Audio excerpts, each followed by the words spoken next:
राधे राधे गुरुजी। Sir जी भरतपुर के बालक की तरफ से सभी को राधे राधे, सभी को सत श्री अकाल और सभी को राम राम। तो आपका एक बार फिर से स्वागत है आपके अपने परिवार स्टडी स्थल में। तो इससे पहले जो आपकी क्लास थी वो जी के जीएस की थी, और जो आपकी क्लास होगी अब आपकी क्लास होगी साइंस की मैराथन की। जो हमारी कल मैराथन चल रही थी उसमें आपके कितने क्वेश्चन हो गए थे? टोटल 100 क्वेश्चन आपके हो गए थे। और जो आज क्वेश्चन स्टार्ट होंगे वो कहाँ से होंगे? तो 100 से आगे से होंगे। ठीक है, ये पार्ट उसी का है, पार्ट 2 है आज, जो कल हमने रात छोड़ दिया था। तो हमें भी काम है सर जी। ठीक है बेटा, कोई दिक्कत नहीं है। चलो फिर शुरुआत करते हैं आज पहले क्वेश्चन के साथ। तो पहला जो क्वेश्चन है वो क्या कहता है कि अग्निशामक यंत्र में बुझाने में किसका उपयोग किया जाता है? जो आपने फायर ब्रिगेड देखी होगी उनकी गाड़ियों में हम निम्नलिखित में से किस चीज को यूज करते हैं? बताइए। जय हिंद सर। जय हिंद बेटा सौरभ। कल तो देखा था मैंने आपको क्लास में। अच्छा, कल देखा था आपने क्लास में मुझे। चलो अच्छी बात है फिर। बट आपका फीवर मैंने अपने ऊपर ले लिया, आज मुझे आ गया। ओ हो, ऐसे फीवर मत लो एक दूसरे के ऊपर, चाय पानी हो गया। चलो बताइए इसका आंसर क्या होगा बेटा? आंसर आने लगे। शिल्पी कश्यप कह रही है ए। शिल्पी कश्यप मतलब CO2 कह रही है। ठीक है, सभी का आंसर क्या आ रहा है? ए आ रहा है। तो ऑप्शन के हिसाब से बेटा ध्यान रखना, बिल्कुल सही है आपने जो बताया। क्या होगा? कार्बन डाइऑक्साइड होगा ऑप्शन के हिसाब से। ऑप्शन के हिसाब से कार्बन डाइऑक्साइड होगा, बिल्कुल सही है। लेकिन वैसे यूज क्या करते हैं हम? पायरिन यूज करते हैं सबसे ज्यादा। क्या यूज करते हैं? पायरिन यूज करते हैं, जिसको हम बोलते हैं carbon tetra chloride. Carbon tetra chloride जिसको बोला जाता है, सबसे ज्यादा यूज होता है पायरिन, जिसका नाम क्या है? तो कार्बन टेट्रा क्लोराइड है। कंपाउंड नेम जो है, जो रासायनिक नाम है पायरिन का, वो क्या होगा? तो कार्बन टेट्रा क्लोराइड होगा, CCl4 जिसको बोला जाता है। ठीक। दूसरी यदि हम बात करें कार्बन मोनोऑक्साइड जो है बेटा, इसका जो सिंबल है वो क्या होगा? तो CO होगा। यदि हम बात करें कार्बन मोनोऑक्साइड, तो ये सबसे ज्यादा कहां से निकलती है? तो आप कह सकते हो सर, जो मोटरसाइकिल धुआं देती हैं, तो जो आपके वाहन हैं, वाहनों के धुएं में जो निकलती है वो सबसे ज्यादा कौन सी निकलती है? कार्बन मोनोऑक्साइड निकलती है। लेकिन वाहनों का कौन सा धुआं? तो आपने देखा होगा कभी कभी गाड़ियां कैसा धुआं देती हैं? तो सफेद धुआं देने लगती हैं। कैसा? सफेद धुआं देने लगती हैं। उस कंडीशन में क्या होता है कि जो आपका ईंधन होता है ना, वो ईंधन पूरा फूकता नहीं है। पूरा नहीं फूकता ईंधन, क्या होता है? आधा फूक कर आ जाता है बाहर, तो सफेद धुआं निकालता है। जैसे हम कहते हैं कभी कभी किस गाड़ी का क्या होगा? इंजन बंधेगा, तो इंजन बंधना ही क्या कहलाता है? कि गाड़ी मोबिलाल उठाने लगती है। तो उस समय जो धुआं निकलता है, उस धुआं में सबसे ज्यादा पाई जाती है कार्बन मोनोऑक्साइड। ठीक है।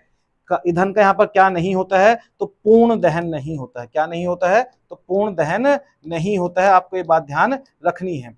ऑक्सीजन की बात करें तो ऑक्सीजन को कौन लेता है? ऑक्सीजन को हम लेते हैं किसमें?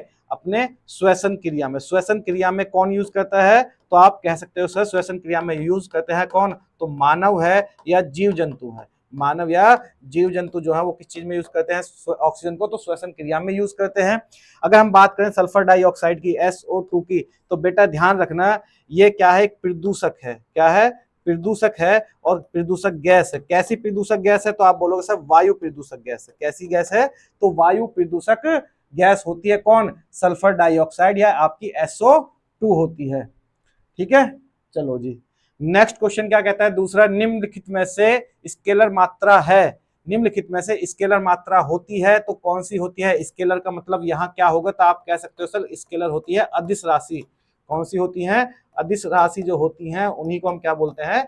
स्केलर क्वांटिटी बोलते हैं। तो विद्युत क्षेत्र है, कोणीय संवेग है, वेग है, या विद्युत विभव है?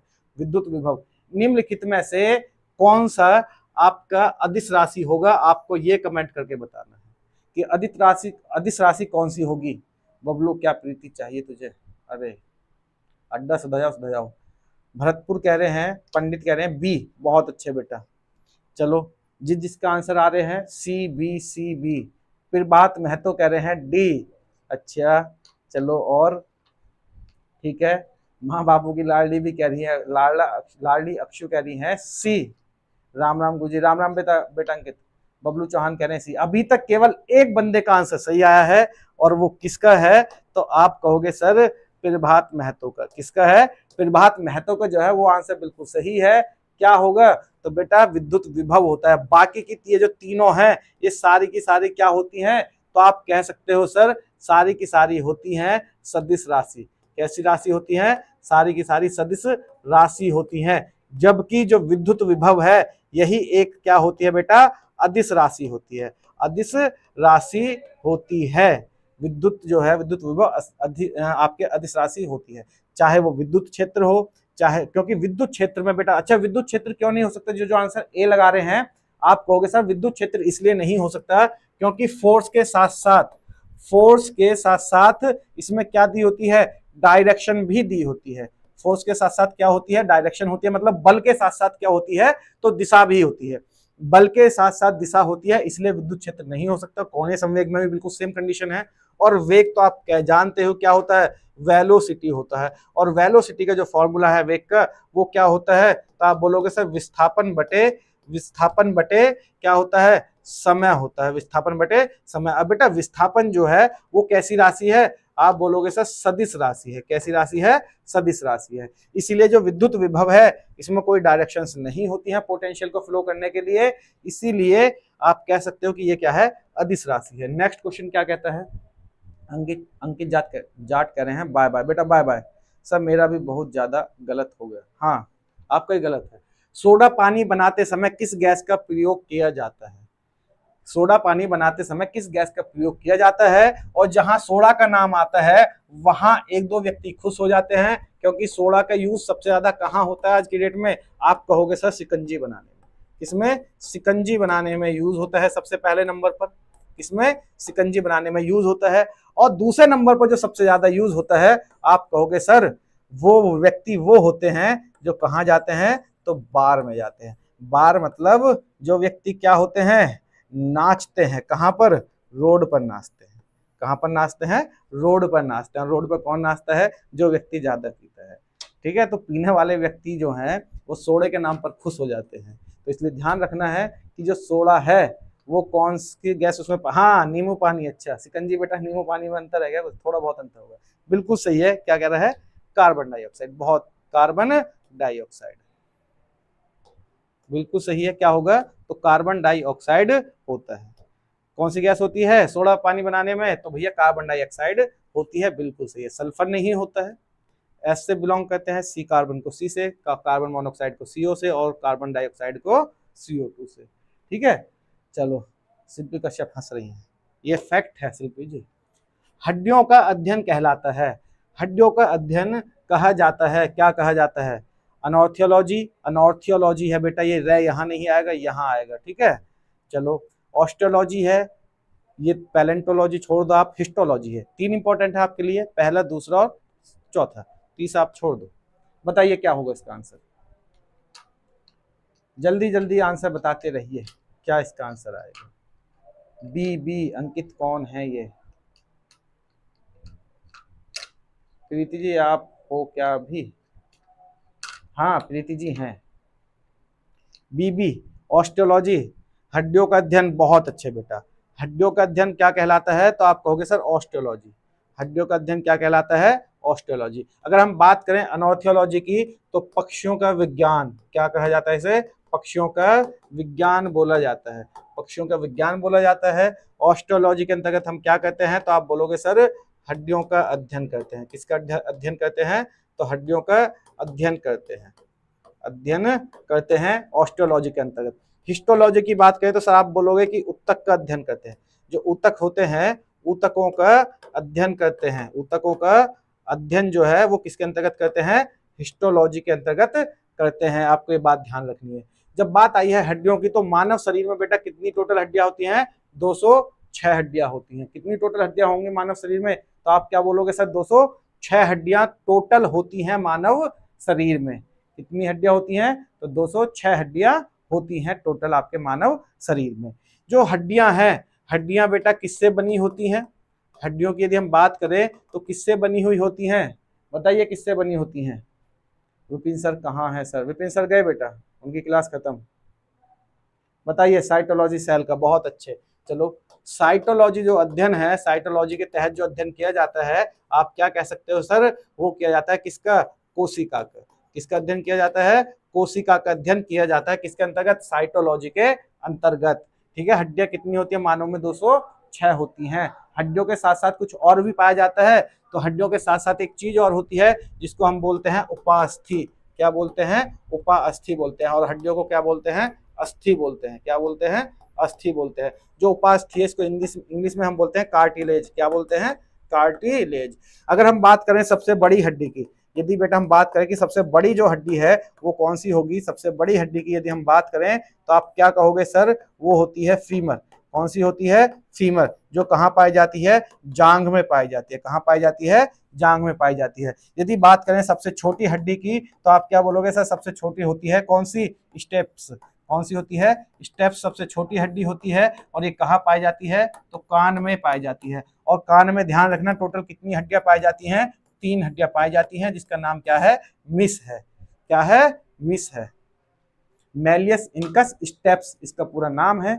मतलब मैलिस हड्डी कहाँ पाई जाती है? कान में। इनकस हड्डी कहाँ पाई जाती है? कान में। और स्टेप्स हड्डी कहाँ पाई जाती है?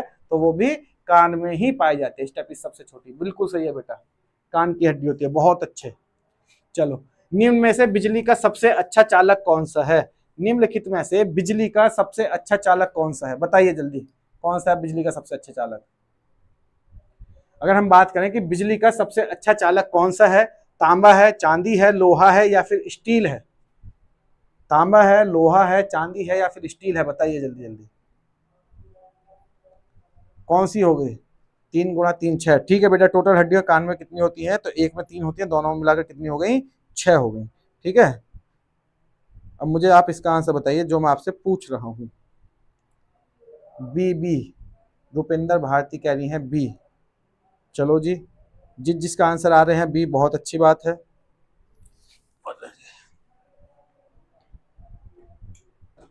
एक मिनट रुकना जरा भाई, मोबाइल को चार्जिंग पे लगा दो। चलो, क्या होंगे? बी। चलो देखते हैं, निम्नलिखित में से बिजली का सबसे अच्छा चालक कौन सा होता है? तो बेटा आप क्या कहोगे? चालक की बात कर रही है तो कौन सा होगा? चांदी होगा। कौन सा होगा? चांदी होगा। अगर निम्नलिखित ऑप्शन में से यदि हम बात करें चालक के बाद कौन सा होता है तो आप कहोगे सर कॉपर होता है। कौन होता है? कॉपर होता है। कौन होता है? कॉपर होता है। कॉपर के बाद कौन होता है? तो सर आप कहोगे 3rd नंबर पर होता है एल्यूमिनियम। कौन होता है? एल्यूमिनियम होता है। इसलिए आप देखते होंगे कि जो आपके पंखे बंधे हुए होते हैं, पंखे बंधे हुए होते हैं किस चीज में? कॉपर में बंधे हुए होते हैं। जो मोटर आपकी बंधी हुई होती है, मोटर जो बांधी जाती है वो किस चीज में बांधी जाती है? कॉपर में बांधी जाती है। क्यों? क्योंकि भैया चांदी बहुत महंगी आती है, सिल्वर बहुत महंगा आता है, इसलिए हम पंखों में जो वायर है वो चांदी की यूज ना करके बेटा किसकी यूज करते हैं? तांबे की या कॉपर की यूज करते हैं। और हम खुद ढूंढते हैं कि कौन सी मोटर तांबे की बंधी हुई है या नहीं है। यदि तांबे की बंधी हुई होती है तभी हम उसे लेते हैं कि हाँ ये अच्छी चलेगी। जबकि हम अगर कोई काम कॉपर की नहीं बांध सकता है तो फिर वो किसकी बंधवाता है? एल्यूमिनियम की बंधवाता है। इसके बाद कि चांदी के बाद यदि कोई है सबसे बेस्ट तो वो कौन है? कॉपर है। उसके बाद दूसरे नंबर पर कोई है कॉपर के, तो बाद में कौन है? फिर एल्यूमिनियम है। ठीक है, स्टील है और फिर लोहा है। सारे सुचालक हैं बिजली के। यदि हम बात करें बिजली के क्या है? सारे के सारे सुचालक हैं। सुचालक हैं सारे के सारे। लेकिन सबसे बेहतरीन कौन है? तो चांदी है। सबसे बेहतरीन कौन है? चांदी है। चलो, धरती पर सबसे ज्यादा कौन सी धातु पाई जाती है? धातु पूछिए आज, ध्यान रखना। साइंस क्लास करके पक गई हूं। अरे क्या बात है, सही में कहां कहां कर लिया आपने? हमारी भी बैटरी गई। आपकी बैटरी गई, आपके मोबाइल की बैटरी गई? भाई शिल्पी जी, आपकी बैटरी गई, आपके मोबाइल की बैटरी गई? बताइए। ये सस्ते होते हैं। हाँ बेटा सस्ते होते हैं इसलिए यूज किए जाते हैं। सॉरी, आपको आज सब कुछ गलत। अरे कपिल राजपूत, क्या बोल दिया भाई? सी। चलो, सभी का आंसर क्या आ रहा है? सी। तो बेटा जब धातु की बात आती है तो आप क्या कहोगे सर? एल्यूमिनियम होता है। क्या होता है? एल्यूमिनियम होता है। बिल्कुल सही है। धरती पर सबसे ज्यादा पाई जाने वाली जो धातु है वो कौन सी है? एल्यूमिनियम है। लेकिन अगर हम बात करें वैसे धातु में कौन पाई जाती है सबसे ज्यादा तत्व की? जब हम बात करते हैं तो बेटा आप क्या बोलोगे? ऑक्सीजन। क्या पाई जाती है? ऑक्सीजन पाई जाती है। क्या पाई जाती है? ऑक्सीजन पाई जाती है। ठीक है, यहां सबसे ज्यादा पाई जाती है एल्यूमिनियम धातु में। लेकिन जब हम बात करते हैं कि पृथ्वी के गर्भ में पृथ्वी के गर्भ में सबसे ज्यादा धातु कौन सी पाई जाती है? तो आप बोलोगे सर लोहा पाया जाता है। क्या पाया जाता है? लोहा पाया जाता है। क्वेश्चन आपने पहली बार सुना होगा कि पृथ्वी के गर्भ में सबसे ज्यादा क्या पाया जाता है? तो बेटा आप बोलोगे लोहा पाया जाता है। क्या? लोहा। लोहा या आयरन पाया जाता है। क्या पाया जाता है? आयरन। इसलिए आपने सुना भी होगा कि पृथ्वी की जो आंतरिक कोर होती है, पृथ्वी की जो आपकी आंतरिक कोर होती है, वो आंतरिक कोर किससे बनी हुई होती है? तो आप बोलोगे सर नीफे से बनी हुई होती है। किससे? नीफे से। Ni से क्या बनता है? तो निकेल। एक तो निकेल होता है कोर में, और दूसरा क्या होता है? तो आप बोलोगे सर फेरस होता है। क्या होता है? फेरस होता है। फेरस मतलब लोहा होता है। क्या होता है? लोहा होता है। ठीक है, चलो नेक्स्ट क्वेश्चन की बात करें तो निम्न में से कौन यौगिक है? निम्नलिखित में से कौन यौगिक है? दूध है, पानी है, हवा है, पीतल है। बताइए कौन यौगिक है? निम्नलिखित में से कौन यौगिक होगा? तो यौगिक कौन होगा? दूध होगा, पानी होगा, हवा होगा या फिर पीतल होगा? देखो हवा तो हो नहीं सकता। क्या है? मिक्सचर है। सॉरी, क्या है? मिक्सचर नहीं, मिश्रण है। क्या होगा? मिश्रण होगा। हिंदी में क्या होगा? तो बेटा ये होगा मिश्रण होगा। तो ये मिश्रण होगा हवा, तो ये तो हो नहीं सकती। अब बताइए फिर कौन होगा? तो बिल्कुल सही आंसर है, जिसका आंसर आ रहा है पानी। जिसका आंसर आ रहा है पानी, वो बिल्कुल सही है। जिसका आंसर आ रहा है पानी, वो बिल्कुल सही है। पीतल बेटा क्या है? एक धातु है। ठीक है, तो यौगिक की बात करते हैं तो यौगिक क्या होगा आपका? पानी होगा। क्या दूध पानी हो सकता है? दूध यौगिक हो सकता है? तो आप कहोगे नहीं सर। तो फिर यौगिक क्या होता है? बताइए जल्दी, यौगिक क्या है फिर? पानी है निम्नलिखित में से। चलो, बुलेट प्रूफ गिलास की बाहरी परत मोटे कांच की बनी होती है और भीतरी परत होती है, और भीतरी परत होती है तो बेटा किस चीज की होती है भीतरी परत? तो बाहर अगर हम कहें स्टील की होती है, स्टेनलेस स्टील की होती है, क्रोमियम की होती है, पॉलीकार्बोनेट की। अगर आप खुद सोचो कि यदि हमने बाहर की परत कांच की बना ली और अंदर की परत किस चीज की बना ली? स्टील की बना ली, स्टील या स्टेनलेस स्टील की बना ली, तो क्या कोई भी व्यक्ति जो उस बुलेट प्रूफ जैकेट को पहनेगा वो सही से रह सकता है क्या? इतना कितना वजन हो जाएगा उसमें बेटा? बहुत ज्यादा वजन हो जाएगा। क्या हो जाएगा? बहुत ज्यादा वजन हो जाएगा, जिसकी वजह से हम ये दोनों चीज यूज नहीं करते। तो फिर हम क्या यूज करते हैं? आप बोलोगे सर पॉलीकार्बोनेट यूज करते हैं। क्या यूज करते हैं? पॉलीकार्बोनेट यूज हम करते हैं। तो क्या यूज करते हैं? पॉलीकार्बोनेट यूज करते हैं। ठीक है, चलो नेक्स्ट क्वेश्चन कहता है अम्लीय वर्षा किसके कारण होती है? अम्लीय वर्षा किसके कारण होती है? वायु में प्रदूषण के कारण, भूकंप के कारण, भूकंप के कारण, ज्वार भाटा के कारण या फिर भूसंकलन के कारण?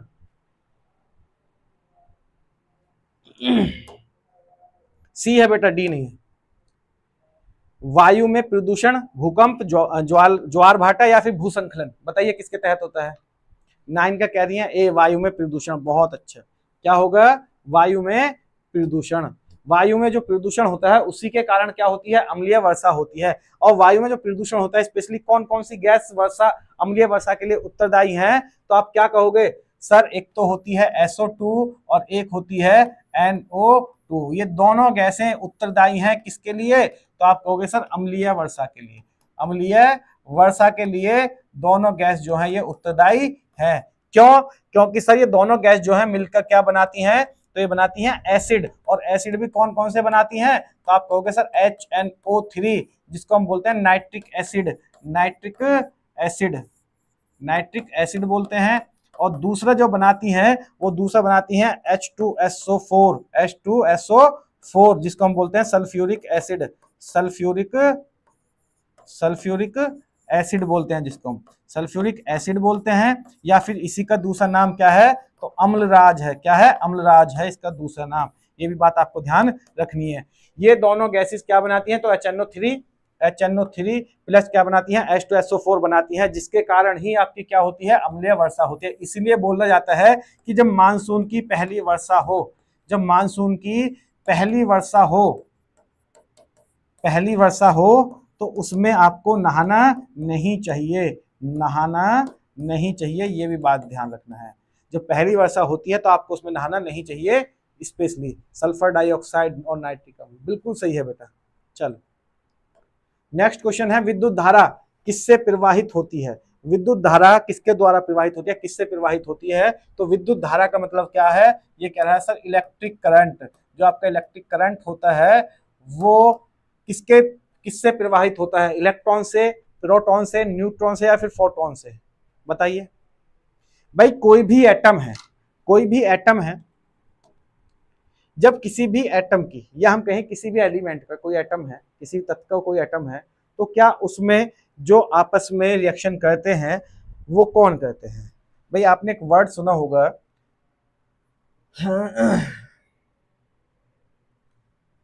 अच्छा किसी भी, मान के चलो हम कहें कि सोडियम है। सोडियम क्या है आपका, जो सोडियम मेटल है, क्या ये किसी से रिएक्शन कर सकता है? बिल्कुल कर सकता है। किससे करता है? तो क्लोरीन से कर सकता है। क्या बनेगा? NaCl बनेगा। क्या बनेगा? तो फिर साधारण नमक बनेगा। अब जब हम बात करते हैं सोडियम का जो एटॉमिक नंबर है बेटा वो कितना होता है, तो आप कहोगे सर 11 होता है। क्लोरीन का कितना होता है, तो क्लोरीन का कहोगे सर कितना होता है, 17 होता है। इसकी आउटर सेल यदि फिल करनी है हमें तो एक इलेक्ट्रॉन और चाहिए। इसकी यदि आउटर सेल की फिल की बात करें तो एक और ज्यादा है, इस पर प्लस का साइन है, इस पर माइनस का साइन है, तो इस पर ज्यादा है, इस पर कम है। तो यदि मान के चलो हम इसे आयनाइज्ड कर दें, ऊपर लगा दें एक वैलेंसी इसके और Cl में एक माइनस कर दें, तो दोनों के पास क्या हो जाएगा, बराबर हो जाएगा। एक उसको दे देगा किसके पास ज्यादा है, सोडियम, तो सोडियम किसको दे देगा, क्लोरीन को, तो क्या बन जाएगा, NaCl बन जाएगा। अब ये जो बाहर आउटर सेल में जो पाए जाते हैं ये सारे के सारे क्या है, इलेक्ट्रॉन पाए जाते हैं। तो बेटा जो आपके मूवमेंट करते हैं, मूवमेंट कौन करते हैं, तो सर आप क्या बोलोगे, इलेक्ट्रॉन करते हैं। इलेक्ट्रॉन मूवमेंट करते हैं जिसकी वजह से ही क्या होती है, आपकी जो विद्युत धारा है वो प्रवाहित होती है। किसकी वजह से होती है, तो इलेक्ट्रॉन की वजह से ही प्रवाहित होती है, क्योंकि इलेक्ट्रॉन पाए जाते हैं कहाँ, आउटर सेल में, और न्यूट्रॉन और प्रोटॉन पाए जाते हैं तो कहाँ पाए जाते हैं, सर आप कहोगे कि न्यूट्रॉन जो प्रोटॉन है वो पाए जाते हैं कहाँ, तो न्यूक्लियस में पाए जाते हैं। कहाँ पाए जाते हैं, न्यूक्लियस में पाए जाते हैं। इसीलिए आपके ना तो प्रोटॉन और ना ही न्यूट्रॉन आपके क्या नहीं करते, तो इलेक्ट्रिक को फ्लो नहीं करते। चंचल है। चलो नेक्स्ट क्वेश्चन, अमीबा किस विधि से जनन करता है? अमीबा जो है वो किस विधि से जनन करता है? द्विखंडन है, बहुविखंडन है या फिर मुकुलन है? बताइए, द्विखंडन होगा, बहुविखंडन होगा या फिर मुकुलन होगा? जल्दी जल्दी बताइए, किस विधि से जो अमीबा है वो आपका जनन करता है, द्विखंडन, बहुविखंडन या फिर मुकुलन? एक बार क्लास को क्या करेंगे, शेयर करेंगे और साथ के साथ में क्या करेंगे, तो लाइक भी कर देंगे। जो नए बच्चे हैं भाई, अगर क्लास अच्छी लग रही है तो लाइक भी कर दो।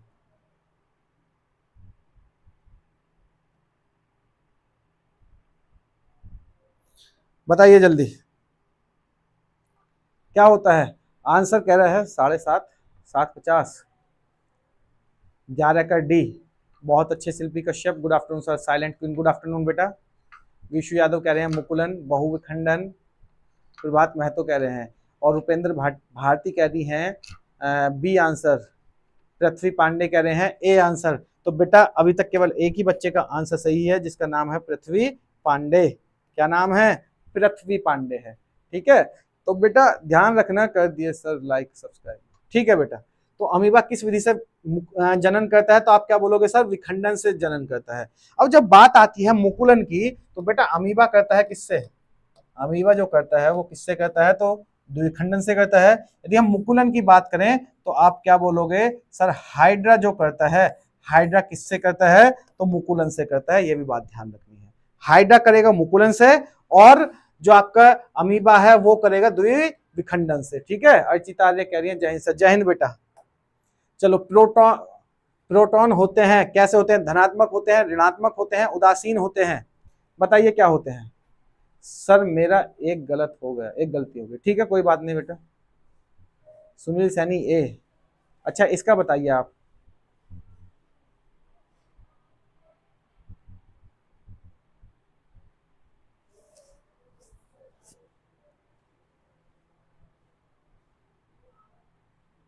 अपना भोजन स्वयं प्राप्त करता है, कौन प्राप्त करता है अपना भोजन स्वयं प्राप्त करता है? अच्छी है, अच्छा अच्छा अच्छा, ठीक है।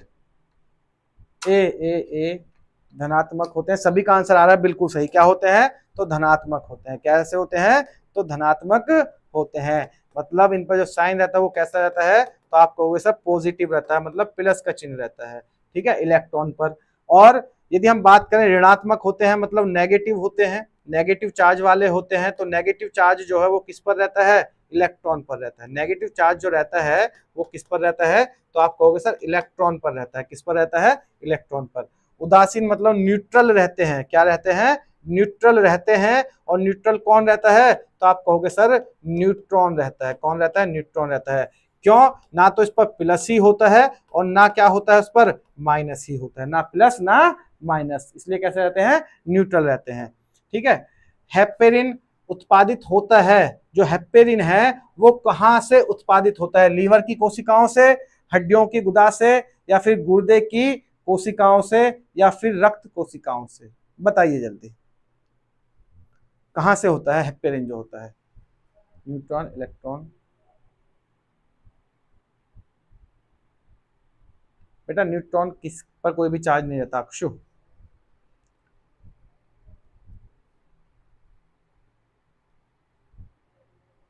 डेंजल गर्ल कह रही है ए, बिल्कुल सही है। चलो जी, हेपेरिन जो उत्पादन होता है बेटा, वो हेपेरिन उत्पादन होता है तो कहां से होता है, तो आप कहोगे सर लीवर कोशिकाओं से होता है। ठीक है, लीवर उत्पाद आपका उत्पादित करता है किसको, तो हेपेरिन को करता है। अब ये जो हेपेरिन है इसका कार्य क्या है, यदि हम कार्य की बात करें तो आप क्या कहोगे, सर हेपेरिन जो होता है उसका कार्य है रक्त को, मतलब ब्लड को जमाने से, ब्लड को जमने से रोकता है।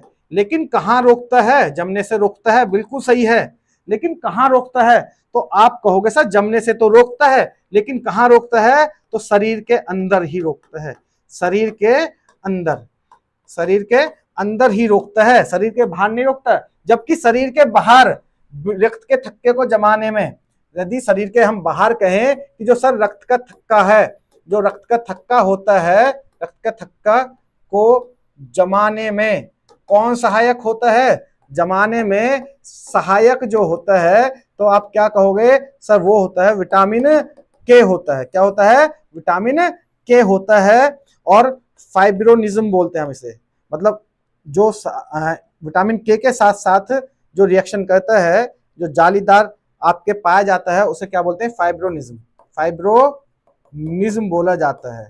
ठीक है, और विटामिन के का जो नाम है आप क्या बोलोगे, विटामिन के,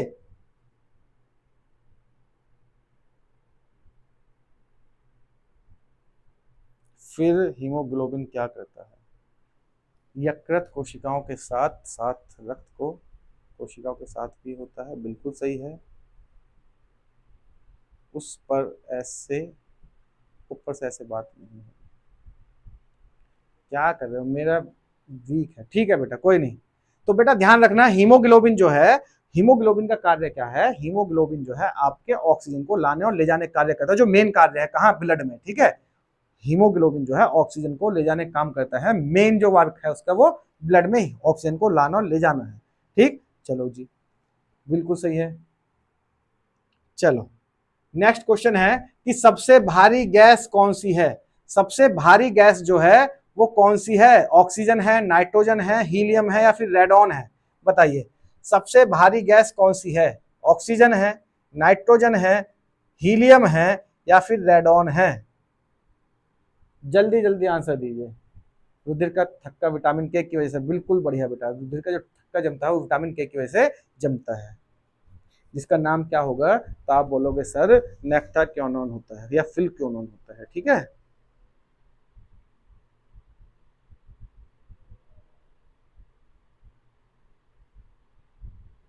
विटामिन डी, रुपेंद्र भारती कह रहे हैं डी नाइट्रोजन। सबसे भारी गैस कौन सी होती है, तो बेटा जिसने आंसर दिया है डी रेडॉन, वो बिल्कुल सक्रिय है। सबसे भारी गैस कौन सी होती है, तो आप क्या बोलोगे सर, रेडॉन होती है। एटॉमिक नंबर कितना होता है, तो बेटा 88 होता है। जो हीलियम है, जो हीलियम है उसका एटॉमिक नंबर कितना है, 2 है। क्या होती है, तो इनर्ट गैस होती है, इनर्ट गैस होती है। ग्रुप कौन सा है, तो आप बोलोगे सर ग्रुप है 18, ग्रुप कौन सा है, 18 है। और जो पीरियड होता है, जो पीरियड होता है वो कौन सा होता है, तो पहला ही पीरियड होता है। नाइट्रोजन की बात करें तो कितना एटॉमिक नंबर होता है, 7। ऑक्सीजन की बात करें तो कितना एटॉमिक नंबर होता है, 8 एटॉमिक नंबर होता है। इसका ग्रुप कितना होता है, यदि हम इसके ग्रुप की बात करें तो आप कहोगे सर ग्रुप इसका होता है 16 और नाइट्रोजन का ग्रुप जो होता है वो कौन सा होता है, तो आप कहोगे सर 15 होता है। इसके पीरियड की बात करें तो पीरियड कौन सा होगा, पीरियड आप क्या बोलोगे सर सेकंड पीरियड होता है, और नाइट्रोजन का भी कौन सा पीरियड होता है, तो सेकंड पीरियड ही होता है। दोनों एक ही पीरियड में रहती हैं आपकी कौन कौन, तो आपके ऑक्सीजन भी और नाइट्रोजन भी। लेकिन जो हीलियम है वो उसका पीरियड कौन सा होता है, तो पीरियड होता है उसका फर्स्ट, या ग्रुप कौन सा होता है, तो ग्रुप होता है 18। नेक्स्ट क्वेश्चन है कि सब सेब में कौन सा अम्ल पाया जाता है, सेब में कौन सा अम्ल पाया जाता है बताइए। लैक्टिक अम्ल की बात करें तो बेटा लैक्टिक अम्ल कहां पाया जाएगा, आप क्या बोलोगे सर दही में पाया जाता है। कहां पाया जाता है, दही में पाया जाता है। लैक्टिक अम्ल कहां पाया जाता है, दही में पाया जाता है। बात करें साइट्रिक की तो बेटा कहां पाया जाता है, इमली में पाया जाता है। अगर हम बात करें मैलिक अम्ल तो ये कहां पाया जाता है, सर सेब में पाया जाता है। कहां पाया जाता है, सेब में पाया जाता है। लेकिन कभी कभी आप देखते होंगे एक क्वेश्चन पूछा जाता है कि जब सेब को काट कर रख दिया जाता है, काट कर कुछ देर के लिए रख दिया जाता है, तो कुछ देर तक रखे रहने पर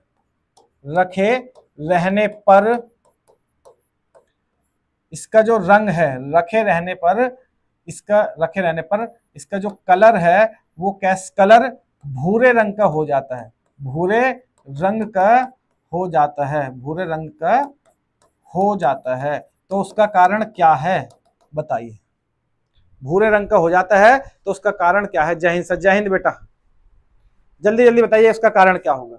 यदि हम बात करें काट कर कुछ देर तक रखे रहने पर, किसको, सेब को काट कर कुछ देर तक जब हम रखे रहने देते हैं तो उसका रंग कैसा हो जाता है, भूरा हो जाता है। तो वो किसके कारण होता है, तो आप बोलोगे सर मैथोनिक के कारण। अच्छा मैथोनिक बिच्छू में, बिल्कुल सही है। चलो किसके कारण हो जाता था, आप बोलोगे सर आयरन के कारण। किसके कारण, आयरन के कारण या फिर लोहे के कारण हो जाता है। दीपांशु कह रहे हैं राम राम जी, राम राम बेटा। चलो नेक्स्ट क्वेश्चन है कि सीमेंट का मुख्य अवयव क्या है। जो सीमेंट है उसका मुख्य अवयव क्या है, कि वो निम्नलिखित में से किससे बनता है। जो सीमेंट है वो इन निम्नलिखित में से किससे बनता है, चूना पत्थर, लेड, जस्ता या फिर जिप्सम। तो आप क्या बोलोगे सर जिप्सम से बनता है। किससे बनता है बेटा, जिप्सम से बनता है। जिप्सम का फॉर्मूला क्या है, तो CaSO4.2H2O इसका फॉर्मूला होता है। और जो आपका सीमेंट होता है वो बनता किससे है, तो जिप्सम से बनता है। ये बात आपको स्पेशली ध्यान रखनी है। चूना पत्थर CaO कैल्शियम ऑक्साइड होता है। लेड आपका Pb होता है। लेड आपका क्या होता है, Pb होता है। जिंक की बात करें तो क्या होता है, जिंक या जस्ता एक ही बात है, और किससे हम किसे कहते हैं, Zn से कहते हैं। ठीक है, टार्टिक बिल्कुल सही है बेटा। इमली ही तो बताया मैंने भी, मैंने कुछ अलग बता दिया क्या, हाँ सही है, इमली है। चलो नेक्स्ट क्वेश्चन है, घेंगा रोग किस अंग को प्रभावित करता है। जो घेंगा रोग है वो निम्नलिखित में से किस अंग को प्रभावित करता है बताइए।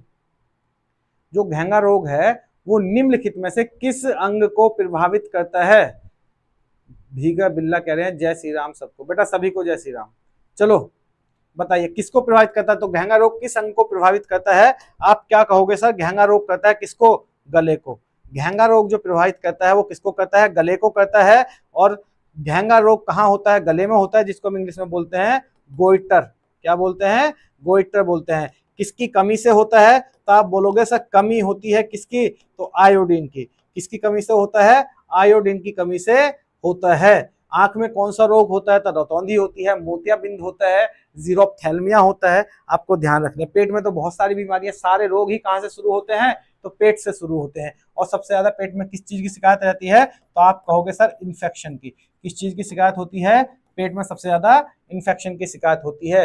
कब होती है, जब हमारी पाचन क्रिया सही नहीं होती। यदि पाचन क्रिया हमारी गड़बड़ी कर जाए तभी सबसे ज्यादा हमारी किसकी शिकायत होती है, तो इन्फेक्शन की शिकायत होती है। ठीक है, कहां, पेट में। चलो मोतियाबिंद रोग कौन से अंग को प्रवाहित करता है। मैंने जस्ट अभी बताया कि मोतियाबिंद जो रोग है वो किसको प्रवाहित करता है सबसे ज्यादा, तो आप कहोगे सर मोतियाबिंद प्रवाहित करता है सबसे ज्यादा किसको, आंख को। किसको प्रवाहित करता है, तो आंख को प्रभावित करता है। किसको प्रभावित करता है, तो आंख को प्रभावित करता है। हाँ बेटा कंजेक्यूटिव भी होता है, बिल्कुल सही है।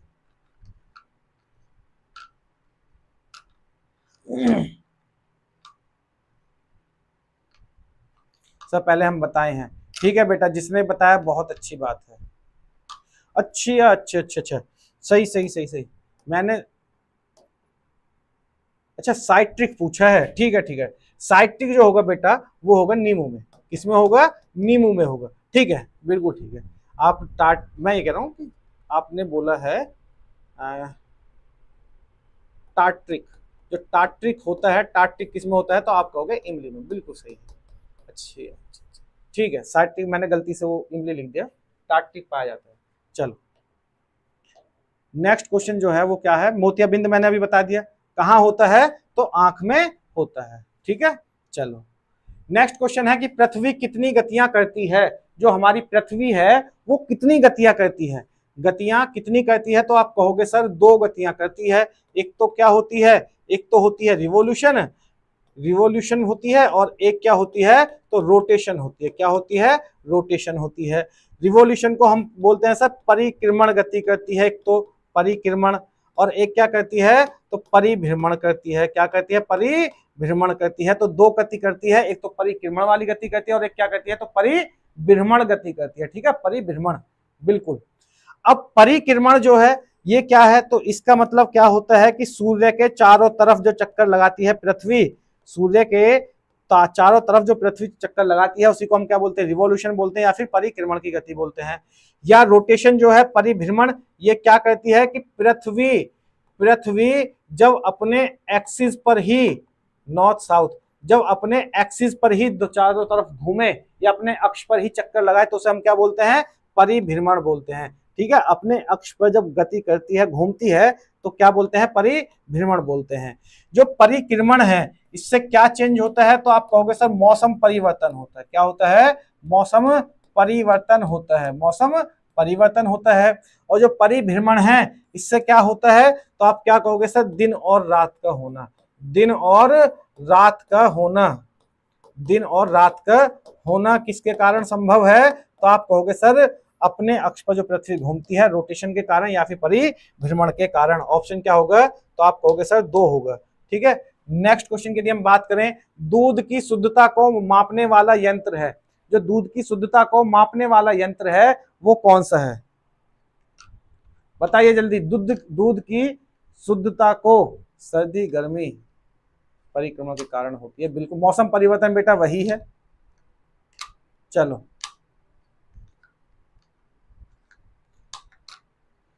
प्रिंस चौधरी बिल्कुल सही है। चलो, दूध की शुद्धता को मापने वाला यंत्र कौन सा है?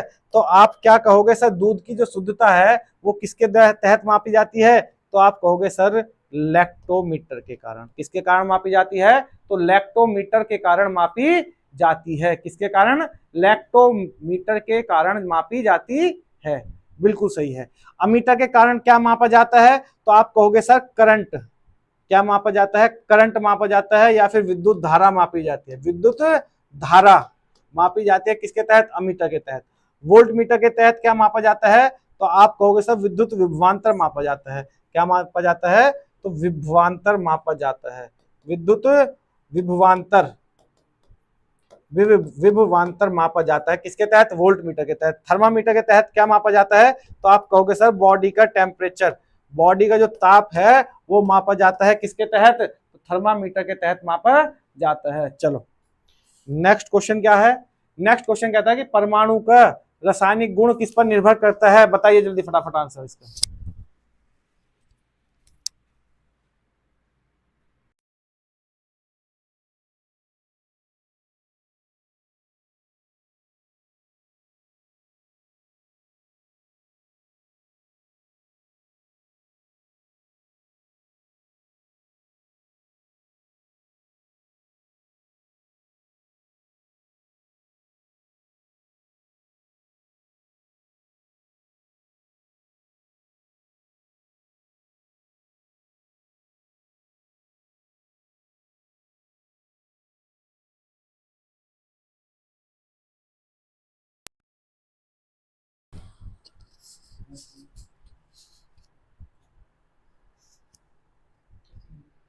कितने? हाँ तो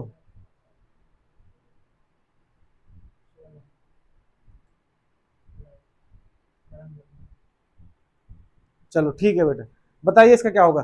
तो आंसर क्या है, परमाणु भार का रासायनिक गुण किस पर निर्भर करता है। तो जिसने आंसर बताया परमाणु क्रमांक बिल्कुल सही है, जिसने आंसर बताया बी वो बिल्कुल सही है। तो परमाणु क्रमांक के ऊपर निर्भर करता है क्या, आपका परमाणु का रासायनिक गुण, लेकिन निर्भर करता है परमाणु क्रमांक के ऊपर, लेकिन संयोजकता जो होती है, संयोजकता जो होती है, संयोजकता निर्धारण करती है, ये क्या करती है, निर्धारित करती है। क्या निर्धारित करती है, तो आप कहोगे सर रासायनिक गुण, रासायनिक गुण निर्धारित करती है कौन, तो संयोजकता।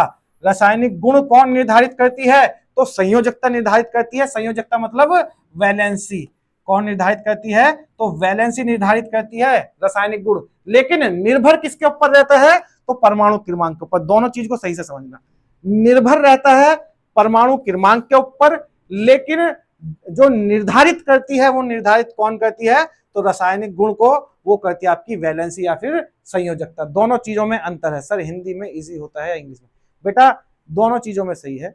आप अगर यूपी बोर्ड से हो तो आपके लिए हिंदी में आसान रहेगा, अगर आप सीबीएसई बोर्ड से हो तो आपके लिए इंग्लिश में आसान रहेगा।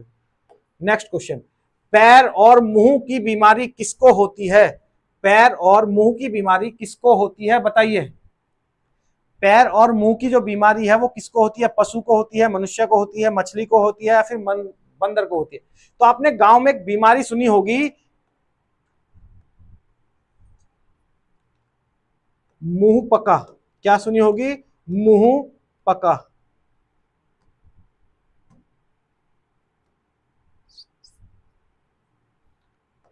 मुंह पका, और एक सुनी होगी खुर पका, खुर पका। ये आपने बीमारी सुनी होगी, मुंह पका और खुर पका। ये जो दोनों बीमारी हैं इसमें दिक्कत क्या होती है कि मुंह में इंफेक्शन हो जाता है, किसमें, माउथ में इंफेक्शन हो जाता है, माउथ में। और जो इंफेक्शन के रूप में होते हैं वो स्पेशली सबसे ज्यादा क्या होते हैं, तो आप कहोगे सर छाले पड़ जाते हैं, क्या पड़ जाते हैं, छाले। ठीक है, जो खुर पका होता है बीमारी, इसमें क्या होती है, तो बेटा पैरों में इंफेक्शन होता है, पैरों में इंफेक्शन होता है, पैरों में क्या होता है, इंफेक्शन होता है, ये आपको बात ध्यान रखनी है। तो इसमें चलने में दिक्कत होती है। जब मुंह पका बीमारी हो जाती है तो मुंह में जो इंफेक्शन है, छाले पड़ जाते हैं, तो यहां खाना नहीं खाया जाता, खाना नहीं खा सकते, और खाना नहीं खा सकते तो आप चल बसोगे। लेकिन ये बीमारी होती किसको है, तो आप कहोगे सर पशुओं को होती है, किसको होती है, पशुओं को होती है। ठीक है, किसको होती है, पशुओं को होती है। मेरे घर के बैल को ही हो गया था एक बार। हाँ बेटा, मुंह पका और खुर पका किस में बीमारी है, तो पशुओं में होती है। निम्न में से कौन रासायनिक ऊर्जा को विद्युत ऊर्जा में बदलता है, रासायनिक ऊर्जा को कौन विद्युत ऊर्जा में बदलता है, मतलब क्या है इसका, कि कौन केमिकल एनर्जी को इलेक्ट्रिक एनर्जी में बदलता है। करना तो पहले ही कर देना था,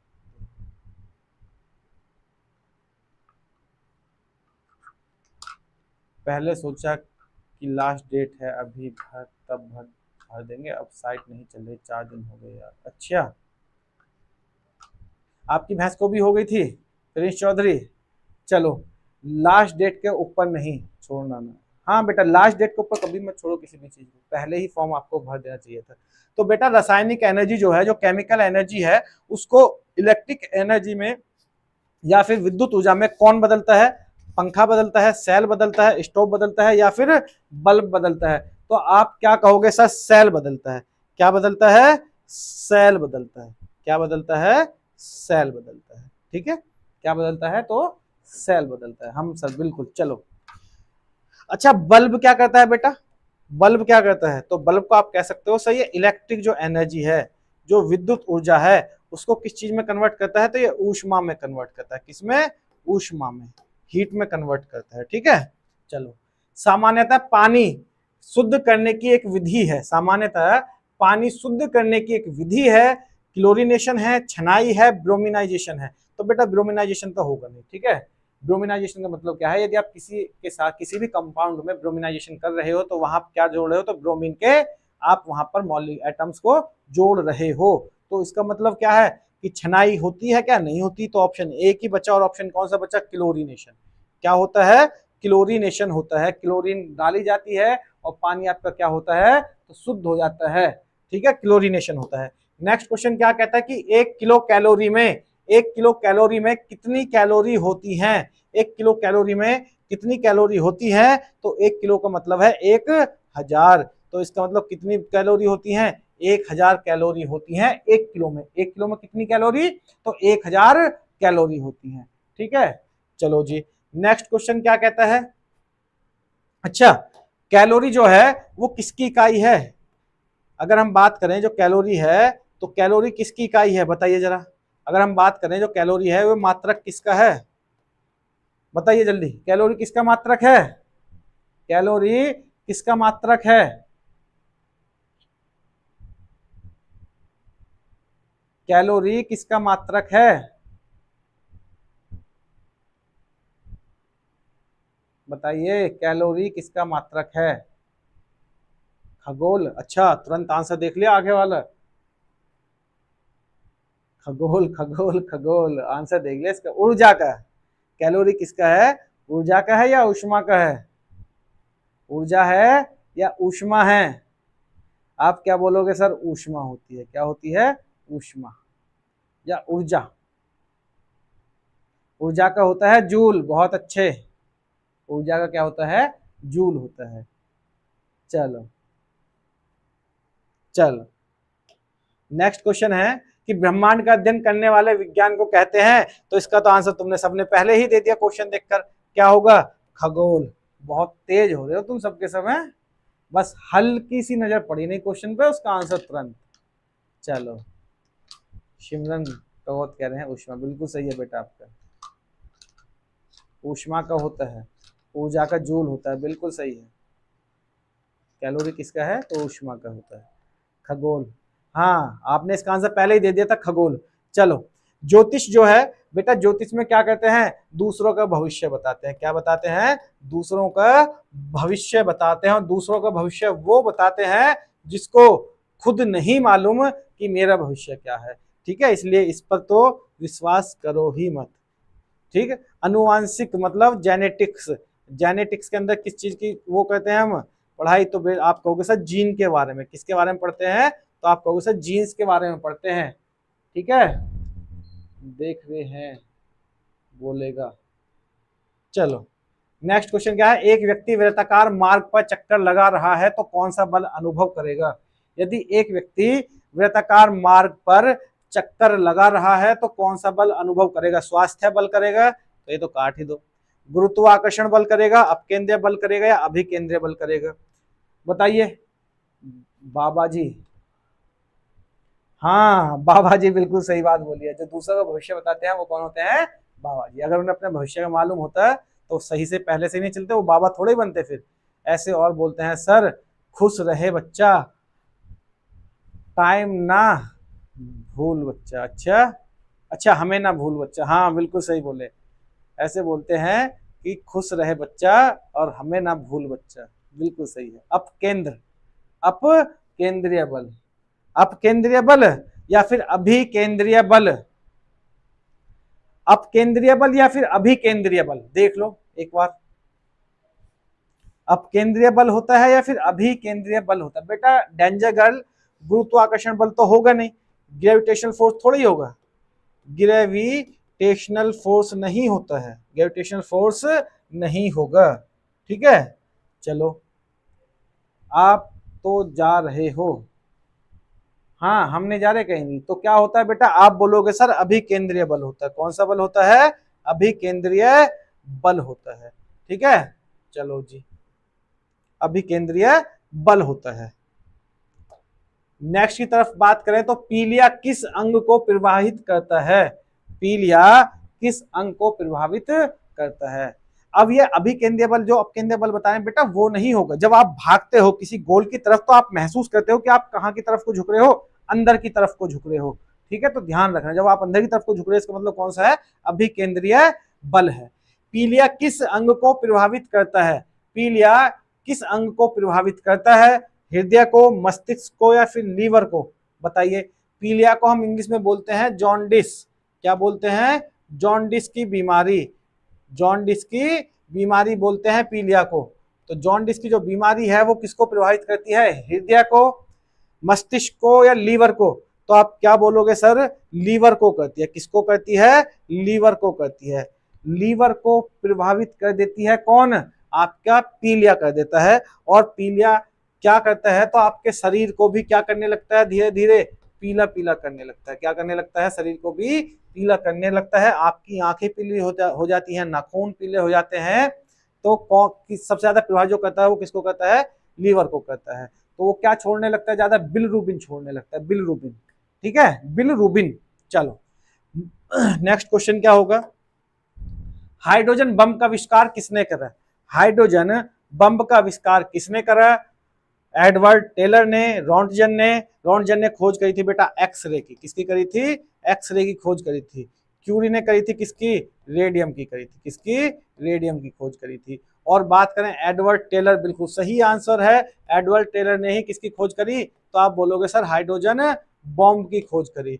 हाइड्रोजन बॉम्ब की खोज करी किसने? एडवर्ड टेलर ने। और सबसे पहला देश जिसने हाइड्रोजन बॉम्ब बनाया, तो आप कहोगे सर वो कौन सा था? उस टाइम का यूएसएसआर। और वर्तमान का क्या बोलोगे? वर्तमान का बोलोगे सर आप रसिया। वर्तमान का कौन है? तो रसिया है। एसिड रखा जाता है, जो एसिड है या जो अम्ल होता है, एसिड या जो अम्ल होता है वो कहां रखा जाता है? तो बताइए कहां रखा जाता है?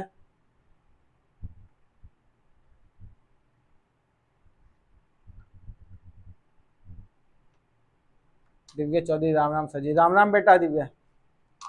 बताइए एसिड रखा जाता है या अम्ल रखा जाता है कहाँ? कांच के कंटेनर में, लोहे के कंटेनर में, प्लास्टिक के कंटेनर में, या इनमें से कोई नहीं? बताइए जल्दी जल्दी। ए ए ए ए ए कांच में। बहुत अच्छे। किस में रखा जाता है बेटा? कांच में रखा जाता है।